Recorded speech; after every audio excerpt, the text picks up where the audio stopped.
दोस्तों नमस्कार। अमेरिकी राष्ट्रपति ट्रंप कह रहे हैं कि युद्ध निवेश है। अब ईरान परमाणु हथियार नहीं बना पाएगा। इससे अमेरिकियों का भविष्य सुरक्षित हो गया है।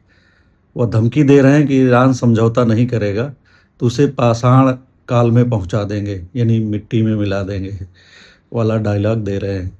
ट्रंप को शायद वर्तमान का पता नहीं है। पूरी दुनिया उनके इस युद्ध निवेश से परेशान है, तबाह हो रही है। अमेरिका को भी भारी नुकसान हो रहा है। वहाँ के छोटे उद्यमी और कारोबारी परेशान हैं। बड़ी कंपनियों को भी नुकसान हो रहा है। आम नागरिक महंगाई से परेशान है। ट्रंप के बयान के बाद ईरान की प्रतिक्रिया से लग रहा है कि अमेरिका की बड़ी टेक कंपनियों को भी भारी नुकसान होने जा रहा है। पूरी दुनिया की अर्थव्यवस्था मंदी की चपेट में चली गई है। इन देशों के नागरिक परेशान हैं। जरूरी चीज़ें महंगी हो गई हैं। इस तरह वर्तमान खराब हो रहा है। जब वर्तमान ही नहीं बचेगा तो भविष्य कहाँ से सुरक्षित होगा। और ट्रंप कह रहे हैं कि वह युद्ध में निवेश कर रहे हैं और भविष्य सुरक्षित कर रहे हैं। रही बात ईरान के परमाणु हथियार बनाने की, तो वह परमाणु हथियार नहीं बना रहा था। अमेरिका उसकी निगरानी कर रहा था, तमाम तरह के प्रतिबंध लगाए थे।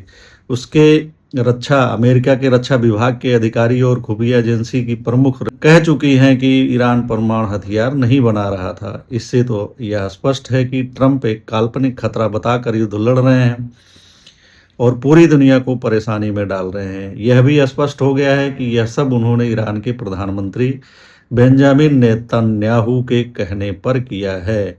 उसी को ईरान शैतान नजर आता है। उसी को खाड़ी देशों को खत्म करके ग्रेट इसराइल की स्थापना करनी है। एक भ्रष्ट और क्रूर नेता की वजह से ट्रंप ने पूरी दुनिया के वर्तमान को खराब कर दिया है और बता रहे हैं कि वह भविष्य को सुरक्षित करने के लिए युद्ध में निवेश कर रहे हैं।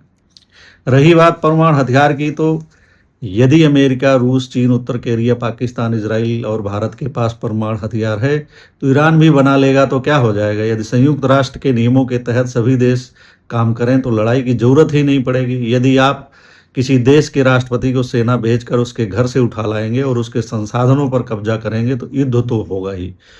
फिर परमाणु हथियार ना भी हो तब भी होगा, जैसा कि ईरान ने अमेरिका को जवाब दिया है। इस बात का भी इतिहास गवाह है कि जिन देशों के पास परमाणु हथियार है उनमें से यदि किसी ने इस्तेमाल किया है तो वह अमेरिका है।